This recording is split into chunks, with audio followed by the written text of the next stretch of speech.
Hello बच्चों, classroom जैसी पढ़ाई में एक बार फिर से आपका स्वागत है।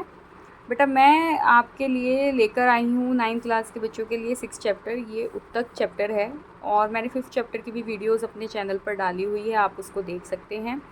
मैं थोड़ा सा इसका इंट्रो आपको आज देने वाली हूँ कि उत्तक होते क्या हैं, और इस 6 चैप्टर में आप उत्तक दोनों तरीके के उत्तक पढ़ेंगे, जंतु उत्तक प्लस अपने पादप उत्तक। ठीक है, तो पादप होते हैं प्लांट्स टिश्यूज़, इंग्लिश में उनको कहा जाता है, और जंतु को कहा जाता है बेटा एनिमल टिश्यूज़, राइट।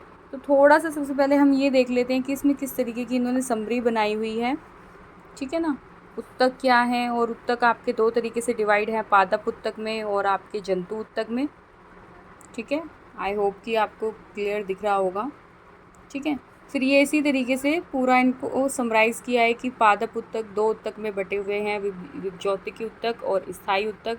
फिर फर्दर ये और आपके बटे हुए हैं। विभज्योतिकी उत्तक के आपके 3-4 तरीके से आप देख सकते हो, उसके पार्ट्स, इसके भाग देख सकते हो। प्राथमिक विभज्योतिकी, शीर्षर्ध विभज्योतिकी, पार्श्वीय विभज्योतक, अंतर्द्विष्टीय विभज्योतक।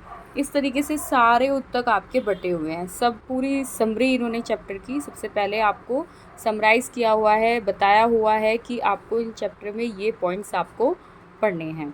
ठीक है, तो हम स्टार्ट करते हैं कि उत्तक क्या होता है। थोड़ा सा इंट्रो दे देती हूँ कि उत्तक किसको कहा जाता है। ठीक है, तो सबसे पहले हम पढ़ेंगे उत्तक क्या है। ठीक है, उत्तक किसको कहा जाता है। तो इसमें देखो उत्तक क्या दिया है कि एक कोशिकाओं का समूह जो उपद्रव व कार्य की दृष्टि से समान होता है, उसे हम उत्तक कहते हैं। एंड उत्तक यानी उत्तक विज्ञान यानी हिस्टोलॉजी के उत्तक का अध्ययन करना, हम उसको क्या कहते हैं, हिस्टोलॉजी। और एक कोशिका के जीवों में सामान्य एक ही कोशिका के अंदर सभी महत्वपूर्ण क्रियाएं जैसे पाचन, श्वसन व उत्सर्जन क्रियाएं होती हैं। ठीक है, तो ये इसमें बताया हुआ है। तो मैं इसमें आपको बेसिकली बता दूं कि उत्तक होता क्या है बेसिकली। ठीक है, तो ये चीज़ आपको मैं बता दूं कि उत्तक है क्या। जैसे आपने कोशिका के चैप्टर में पढ़ा था। ठीक है, जैसे ये एक कोशिका है, ये मैंने यहाँ पर बना दिया, राइट। कोशिका का समूह है, इस समूह को ही हम उत्तक बोलते हैं बेटा। ठीक है, इस समूह को हमने क्या बोल दिया, उत्तक। इनके अपने अलग अलग विशेष तरीके से काम होते हैं। ठीक है, उसी को हम क्या बोल रहे हैं, यहाँ पर उत्तक बोल रहे हैं। ठीक है, दिख रहा है ये। ठीक है, जब हम ये एक कोशिका तो आपकी सिंपली हो गई कि आपने एक कोशिका बना दी है। ठीक है ना, ये सिंपल हो गया आपका। ये एक कोशिका का, ये पूरी एक कोशिका है, सेंटर में आपको केंद्रक दिया हुआ है, और साइड में जो डॉट डॉट लाइक स्ट्रक्चर है, इसको हमने कोशिका द्रव्य बोला है। और बाहर की जो लेयर है, इसको कोशिका भित्ति का, इसको कोशिका झिल्ली कहा जाता है, और इसको कोशिका भित्ति कहा जाता है। ठीक है, तो ये तो है सिंगल कोशिका यानी एक कोशिका है, लेकिन जब इसके बहुत सारे ग्रुप बन जाते हैं तो उसको हम क्या बोलते हैं, उत्तक बोलते हैं।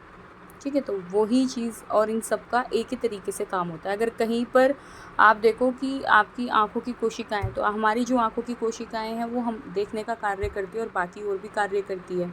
ठीक है, तो ये सिर्फ एक कोशिका से तो बनी हुई नहीं है ना, काफ़ी सारी कोशिकाएं इसमें मिलकर बनी हुई है। तो जो हमारी दोनों आँखों की जो कोशिकाएं हैं, वो सिर्फ आँखों के कार्य को ही करती है, यानी कि आपके सुनने का काम भी आँखें करेंगी, है ना। तो ये चीज़ आपको क्लियर होना चाहिए कि जो भी आप एक समूह बना रहे हो कोशिका का, तो वो एक ही समान रूप से काम करेगा। ठीक है, अब इनकी स्टडी करना, इन उत्तकों को पढ़ना कि उत्तक की शेप कैसी है, या उत्तक का काम कैसा है, आप कौन से उत्तक, जैसे पादप उत्तक में किस तरीके के उत्तक हैं, और फिर इनका काम क्या है। ठीक है, तो इनका स्टडी करना, उसको कहा जाता है हिस्टोलॉजी।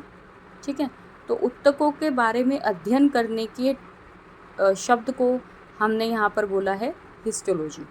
ठीक है, जैसे हमने सेल को साइटोलॉजी बोला था ना, कि हम कोशिका का जो भी अध्ययन करते हैं कि कोशिका की एक कोशिकीय है या बहुकोशिकीय हैं। ठीक है, या हमने कोशिका नंबर ऑफ सेल्स यानी कोशिका के कितने भाग हैं।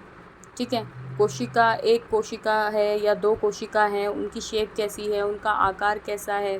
ठीक है। तो उस सारी जितनी भी हम स्टडी करते हैं तो उस टर्म को हमने क्या बोला था, साइटोलॉजी। इसी तरीके से हम यहाँ पर जो अध्ययन करने वाले हैं ऊतक का, उसको हम यहाँ बोलेंगे हिस्टोलॉजी। तो ये इसका मतलब है, ठीक है। अब हमने कोशिकाओं में ना जितनी भी क्रियाएं हैं, जैसे पाचन, श्वसन, उत्सर्जन, ये सारी क्रियाएं हमारी होती हैं इसमें। ऊतक सारी क्रियाओं को लेकर चलता है। सारे काम जो होते हैं वो ऊतकों के द्वारा ही किए जाते हैं, ठीक है। उसके बाद दिया हुआ है कि बहुकोशिकीय जीवों में सभी महत्वपूर्ण कार्य कोशिकाओं के विभिन्न समूह द्वारा की जाती है, और कोशिकाओं का विशेष समूह जो संरचनात्मक, कार्यात्मक व उत्पत्ति में समान होते हैं उसको हम ऊतक कहलाते हैं। ये सारे आपके क्या कहलाएंगे, ऊतक कहलाएंगे। कि बहुकोशिकीय जीवों में सभी महत्वपूर्ण कार्य कोशिकाओं के विभिन्न समूह के द्वारा किए जाते हैं। बहुकोशिकीय में जितने भी आपके, क्योंकि हम लोग मनुष्य जाति हो गई या आपकी जंतु जाति, जंतु में आपके वही जीव जंतु, छोटे से भी जंतु होते हैं, तो कीट भी हो गए ना इवन, तो वो भी बेटा उनकी भी जो बॉडी है वो बहुत सारी कोशिका से मिलकर बनी है। तो हमारी जितनी भी बॉडी में पार्ट्स हैं, जितने भी भाग हैं, उन सब की अपने कोशिकाएं हैं और उन सब के अपने कोशिकाओं के समूह बने हुए हैं। तो उन सब के अपने विभिन्न कार्य हैं बेटा, स्पेशल कार्य हैं। तो इन्होंने दिया हुआ है कि बहुकोशिकीय जीवों में सभी महत्वपूर्ण कार्य कोशिकाओं के विभिन्न समूह द्वारा ही किए जाते हैं, और कोशिकाओं का विशेष समूह जो संरचनात्मक, कार्यात्मक व उत्पत्ति में समान होते हैं उसको हम क्या कह देते हैं, ऊतक कह देते हैं, ठीक है। तो यही संरचनात्मक और कार्यात्मक समूह, वही जो हमने कोशिका की आप डेफिनेशन थी, जो परिभाषा थी, क्या थी, तो कोशिका हमारी मूलभूत इकाई होती है ना। तो कोशिका से ही मिलकर हमारी सभी जीव जंतु का निर्माण हुआ है, सभी जीव जंतुओं का, चाहे उसमें पेड़ पौधे हों, चाहे उसमें हम मनुष्य हों, चाहे उसमें जंतु हों।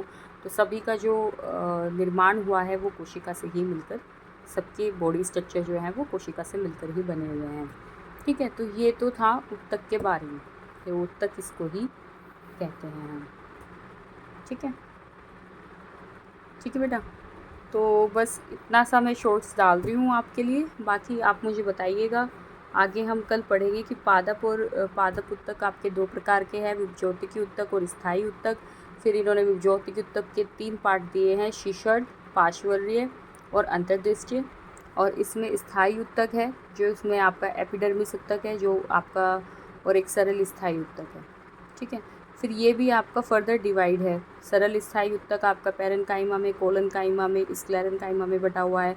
फिर ये स्क्लेरेन्काइमा भी, ठीक है ना। फिर यहाँ से एक आ गया आपका एपिडर्मिस ऊतक, सरल स्थायी ऊतक, और एक आ गया जटिल स्थायी ऊतक। तो जटिल स्थायी ऊतक के भी आपके 2 पार्ट है, जाइलम एंड फ्लोएम। तो आज के लिए बस इतना ही।